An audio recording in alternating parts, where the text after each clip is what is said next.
I wish I never watched this movie. Damn. I guess I did. Oh well. Here's our review.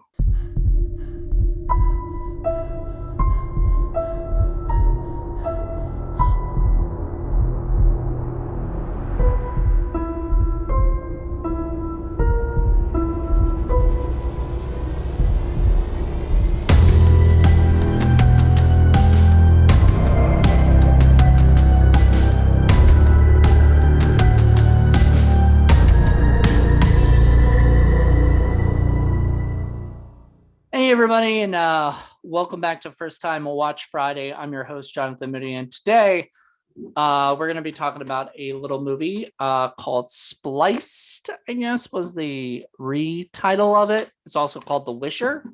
So a lot of people know it as The Wisher. Some people know it as Spliced. I know it as Spliced because that's what it comes in as.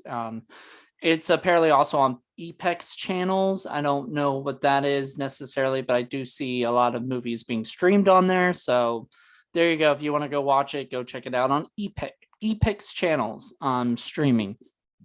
But if you want to watch it after this review, it's going to be a little bit of a harsh one. I'm sorry.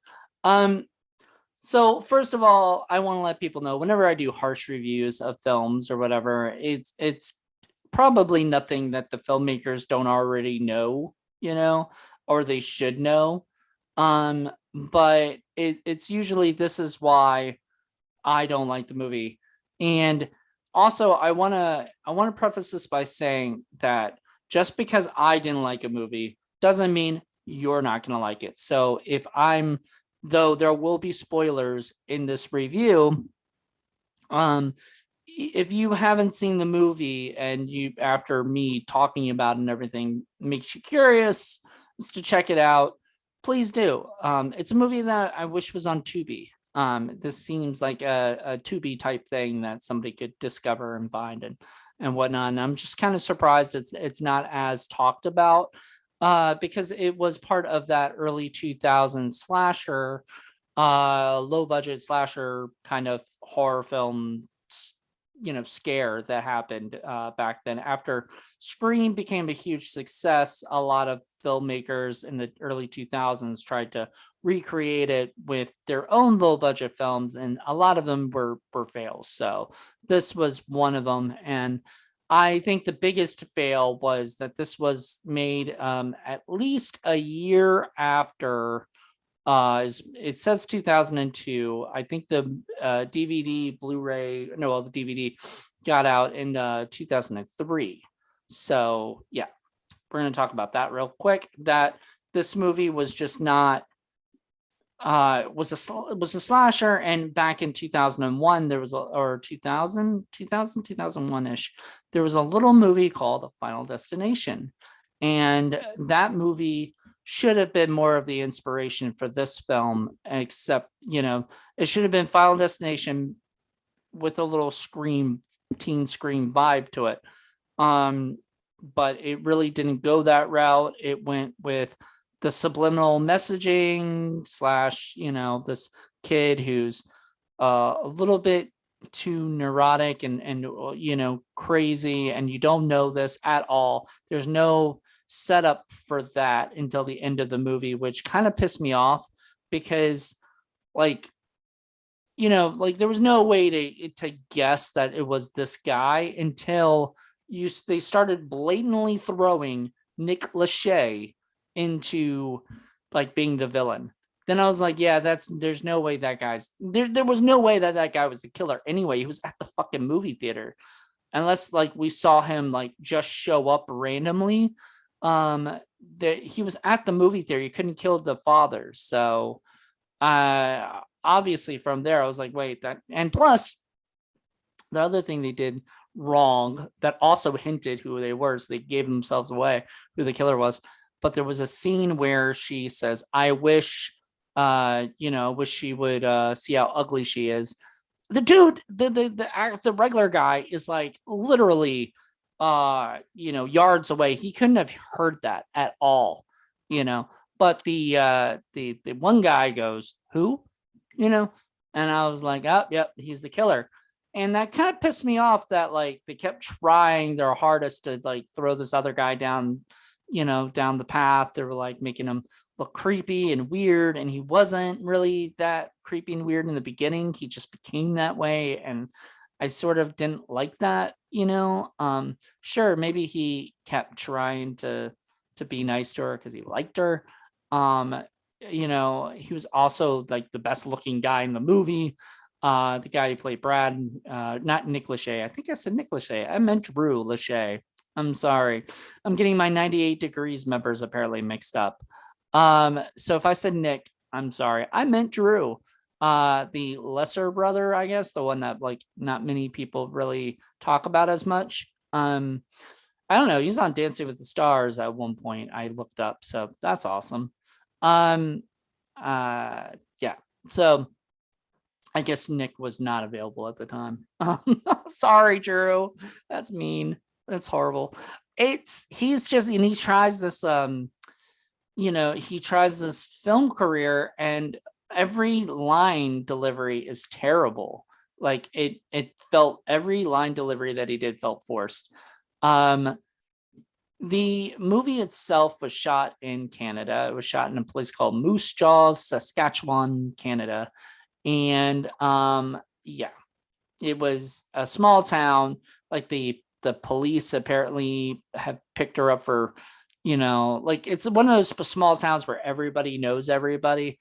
And like, okay, so there's a scene in the movie that really pissed me off, and I'm gonna get to a couple of scenes that pissed me off. There was a scene with the main girl and her best friend are trying to figure out, if this is real. So they somehow, she says really loudly, she loudly declares that, I wish we would get into an accident.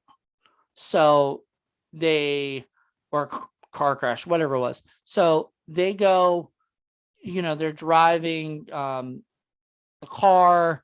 They see the killer. They hit the killer a little bit, and the killer, who is human, by the way, does not barely ever limps or anything. Like he has no, problems with this. After that, he gets hit by the car, and then the car spins around and crashes.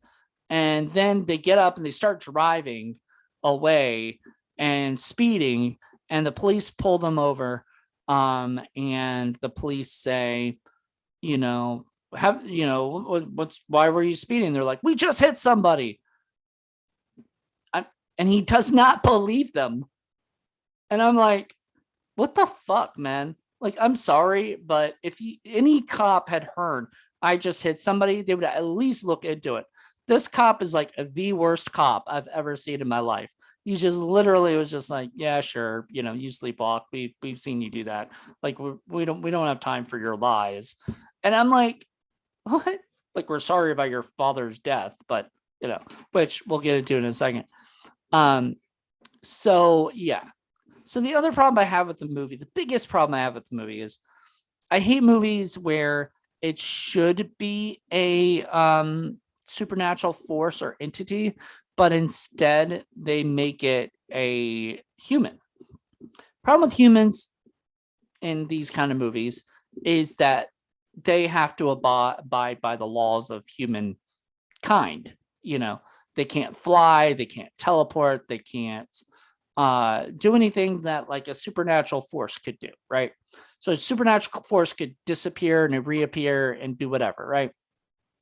So what I would have done myself as a filmmaker and screenwriter, I would have made it where it was a supernatural force that was killing everybody, granting the wish. And I liked one thing I liked about it was like they were granting the bad wishes, like anything that was sort of evil, like those were the ones that were, I wish that person would go away. All of a sudden, that person dies. That's a fucking brilliant idea. Like, I like that. Especially if it were like a supernatural power or something, like, they didn't even need the whole Wisher movie thing, and I'll get into that in a second. But to go back to the supernatural thing, so the father's death was pissed me off, made me so angry. I was like red for like a little bit. What happens is the father is driving to see the daughter at the movie theater, and the killer, he like takes his mind off the road for a second. The killer steps out of the road and he swerves and crashes and dies. I didn't buy any of that. Like, there was no way that killer, who was human, could drive to where, like, I don't know, follow the car, drive to where the person is, park or something, come out there and, whatever. So that was one thing I hate about that. Then the other thing I hate about it is if it's a human in a mask or so, or like, dressed up like this weird freaking person, wouldn't other people around the town have seen him in some way? Like, he kills a chick and takes her tongue out in an alleyway. Like, it doesn't make any sense to me. And so I watched this movie going, I just don't buy any of this stuff. Like, all of this stuff is just pure unadulterated crap. And so honestly, I was so frustrated by the movie that I just, by the end of it, once I figured out who the killer was, and then it was the friend who you only see for like 3 times or something. And that annoyed me to all end, because when I'm watching it going, wait, it's the friend, like why? And then you find out that he's just sort of like, he's a little loose and in the head, and he goes on and it's just it just made no sense whatsoever. The therapist, the counselor character, just kind of felt like that was forced into the script to kind of pad things along and maybe explain a few things. And if that had nothing, like if he had something to do with helping them figure it out, like I would have been more into that. But really, him just kind of being there just sort of was like, okay, we need to have one character that sort of has a name, and Ron Silver has sort of a name. Let's put him into this like weird ass movie that had nobody but Canadian actors in it and didn't feel like anything. The movie was pretty bad. After watching Satan's Little Killer, which I sort of liked and enjoyed, there was parts I had problems with, obviously, but whatever. This movie just angered me to no death. It just angered me so bad. Apparently also there's Blood Gnome on this, and I've heard that is even worse. So I am not looking forward to doing that one necessarily, but it's part of what I'm doing. I'm trying to watch these movies, and especially ones I have not seen that I own, that I feel like, like, let's fucking watch them. Let's get it, let's get some movies done. So thank you guys. I hope you guys enjoyed this. I'm not, like I said, next week is going to be Blood Gnome.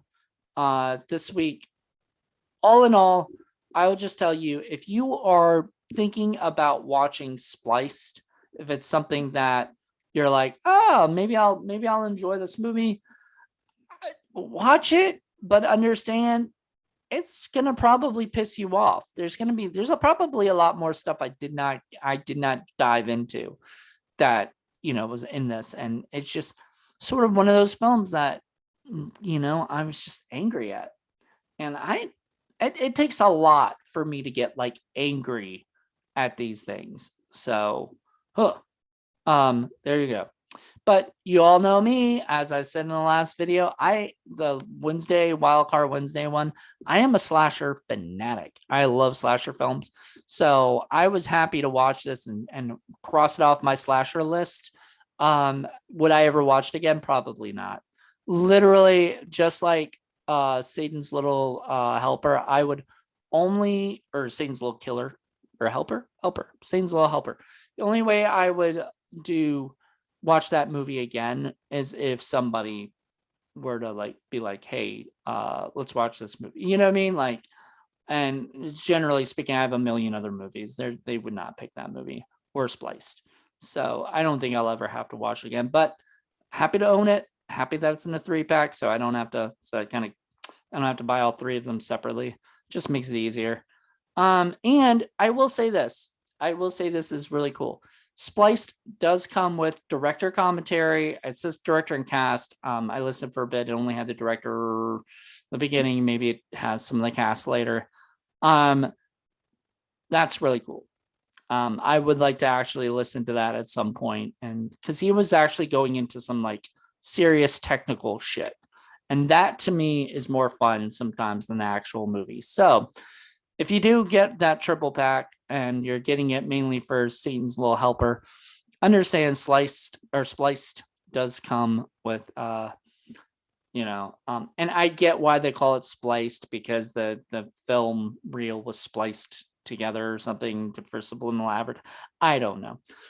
I think this was just pure unadulterated crap, and I would not recommend it whatsoever. However, like I said, if you're gonna watch it, just understand you're gonna be mad throughout it. You're gonna be like, this movie is doing things wrong, and maybe it's something that filmmakers should watch just to see what